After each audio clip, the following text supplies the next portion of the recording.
Kemudian salat dan salam semoga senantiasa tercurah untuk Nabi kita Nabi Muhammad sallallahu alaihi wasallam. Allahumma salli ala Muhammad wa ala ali Muhammad. Kaum muslimin, kaum muslimat rahimani wa rahimakumullah. Manhaj salaf itu adalah Islam itu sendiri.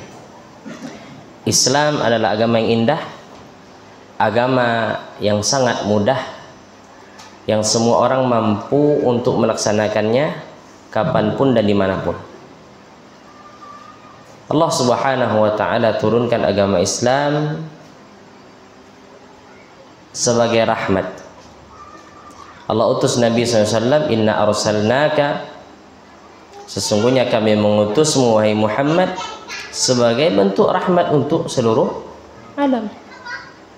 Maka Islam yang dibawa oleh Nabi SAW itulah Islam yang murni, Islam yang bersih, yang belum ada sesuatu yang mengotorinya.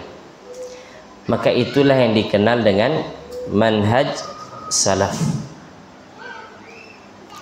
Maka Bapak dan Ibu rahimani wa rahmatullah, manhaj salaf itu manhaj yang indah, manhaj yang sesuai dengan nalar fitrah manusia.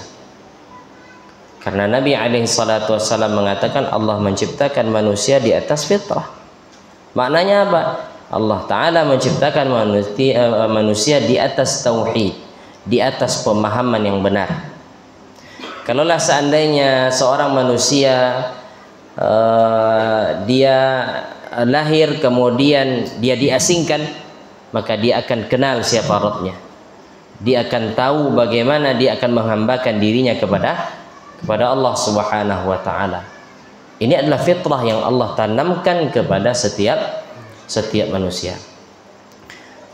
Kaum muslimin dan kaum muslimat rahimani wa rahmakumullah, sebagian orang menganggap manhaj salaf itu keras, sebagian lagi menganggap manhaj salaf itu kaku, terbelakang, tidak moderat. Maka ini anggapan yang keliru. Kalau seandainya kita melihat manhaj salaf, maka siapa yang kita lihat? Nabi SAW. Apakah ada sikap yang kaku dari Nabi? Tak ada. Nabi pandai menempatkan kapan Nabi mesti tegas, kapan Nabi mesti berlemah lembut. Itu diterangkan dalam kitab para ulama kita. Jadi sikap Nabi SAW kepada orang yang berbeda, kesalahannya sama, itu Nabi sikapi dengan cara yang berbeda. Manhaj salaf adalah manhaj yang indah, manhaj yang sempurna. Tak butuh lagi kita kepada manhaj yang lain, tak butuh lagi kita kepada metode-metode yang lain. Maka manhaj salaf ini dibutuhkan oleh manusia agar mereka tahu bagaimana cara beragama yang sesuai dengan Nabi SAW.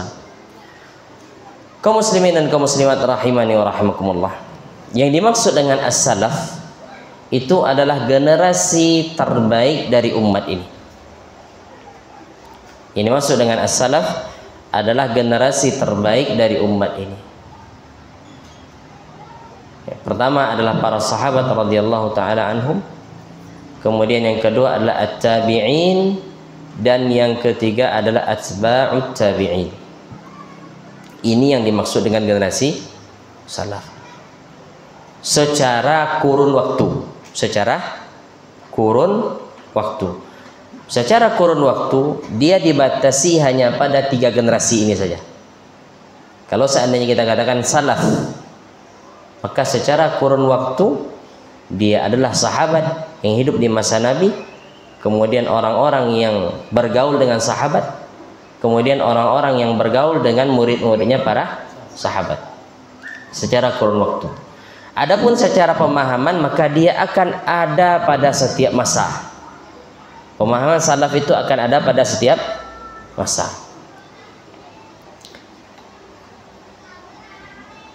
Sebagaimana Nabi SAW mengatakan, la tazalu ta'ifatun min ummati zahirina 'alal haqq. Akan senantiasa sebagian dari umatku ini akan menampakkan kebenaran. La yadurruhum man khalafahum wala man khadhalahum. tidak akan berdampak buruk bagi mereka orang yang menyelisihi mereka dan orang yang menghina mereka. Hatta ya'tiya amrullahi wa hum 'ala dzalik. Sampai datang keputusan Allah, mereka tetap memegang kebenaran. Berarti setiap masa mesti ada orang-orang yang berpemahaman dengan pemahaman salaf. Itu mesti, itu janji Nabi alaihi salatu wassalam. Adapun kita berusaha untuk mengambil pemahaman dari mereka. Maka ikhwan rahimani wa rahimakumullah, Allah Subhanahu wa taala berfirman di dalam surat At-Taubah ayat yang ke-100, yang mana dalil ini atau ayat ini dinyatakan oleh para ulama akan wajibnya seseorang mengikuti metode para sahabat radhiyallahu taala anhum. Surat At-Taubah ayat 100, Allah berfirman, "Was-sabiqunal awwaluna minal muhajirin wal ansar." Orang-orang yang terdahulu, yang lebih awal masuk ke dalam agama Islam dari kalangan al-muhajirin dan dari kalangan al-ansar, walladzina taba'uhum bi ihsan, dan orang-orang yang mengikuti mereka dengan baik. Radhiyallahu anhum wa radu'an. Allah ridha kepada mereka dan mereka pun ridha kepada ketetapan Allah tabaraka wa taala. Wa a'adda lahum jannatin tajri tahtaha al-anhar. Dan Allah siapkan untuk mereka surga-surga yang mengalir di bawahnya sungai. Khalidina fiha abada. Mereka kekal di dalamnya selama-lamanya. Dzalikal fawzul azim. Maka itu adalah kemenangan yang besar. Maka ayat yang mulia ini dijadikan oleh para ulama kita sebagai dalil wajibnya seseorang mengikuti metode beragama orang-orang muhajirin dan orang-orang al-ansar. Makanya Allah memuji mereka. Dan Allah pun memuji orang-orang yang mengikuti cara beragama mereka. Allah mengatakan walladzina taba'uhum bi ihsan. Dan orang-orang yang mengikuti mereka. Siapa yang dimaksud dengan mereka? Muhajir dan al-ansar. Tatkala seseorang mengikuti metode beragama mereka, itu para sahabat radhiyallahu taala anhum, maka Allah Subhanahu wa taala ridha kepada mereka dan mereka pun ridha kepada takdir Allah, karena mereka faham ya akan konsep takdir itu. Mereka faham sehingga segala apa yang Allah tetapkan untuk mereka ridha. Mereka tidak berkeluh kesah. Itu Allah berikan di dunia. Di akhirat Allah berikan apa? Allah sediakan bagi mereka surga. Maka ikhwan rahimani wa rahimakumullah, Allah Subhanahu wa taala juga memuji mereka. Ini para sahabat. Allah mengatakan lil fuqara'il muhajirin alladziina ukhriju min diyarihim wa amwalihim yabtaghuna fadlan minallahi wa ridwana wa yansuruna Allah wa rasulahu ulaika humus shadiqun. Allah mengatakan orang-orang fuqara dari kalangan al-muhajirin, yang mana mereka dikeluarkan dari kampung mereka, dari kota Mekah. Mereka diusir. Kenapa mereka diusir? Karena mempertahankan agama, pemahaman mereka. Dan harta-harta mereka pun demikian. Mereka diusir. Yabtaghuna fadlan minallahi wa ridwana. Yang mereka harapkan dari hijrah mereka adalah karunia dari Allah dan keridhaan dari Allah. Wa yansuruna Allah wa rasulah. Mereka menolong agama Allah dan mereka menolong Rasul Allah tabaraka wa taala. Ulaika humus shadiqun. Dan mereka adalah orang-orang yang jujur. Ini pujian Allah kepada siapa? Muhajir, para sahabat yang ada di kota Mekah. Kemudian Allah juga memuji orang-orang al-ansar. Allah mengatakan walladzina tabawwa'ud dara wal imana min qablihim. Orang-orang yang lebih dahulu menetap di kota Madinah dan lebih dahulu wal imana min qablihim, mereka lebih dahulu beriman, yuhibbuna man hajara ilaihim, mereka mencintai orang-orang berhijrah kepada mereka.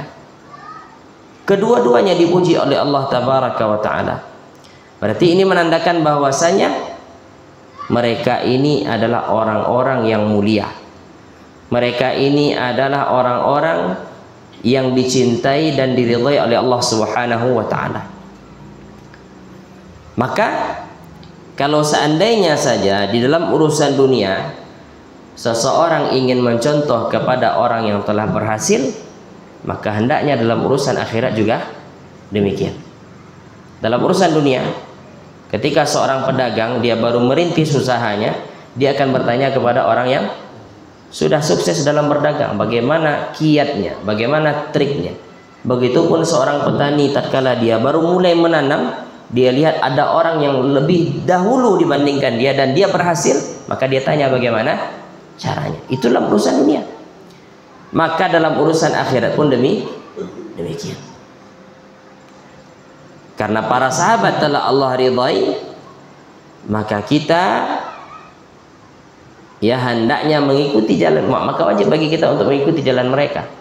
Karena jalan mereka itu pasti akan mengantarkan ke dalam surga Allah Subhanahu wa taala. Pasti, tidak ada keraguan.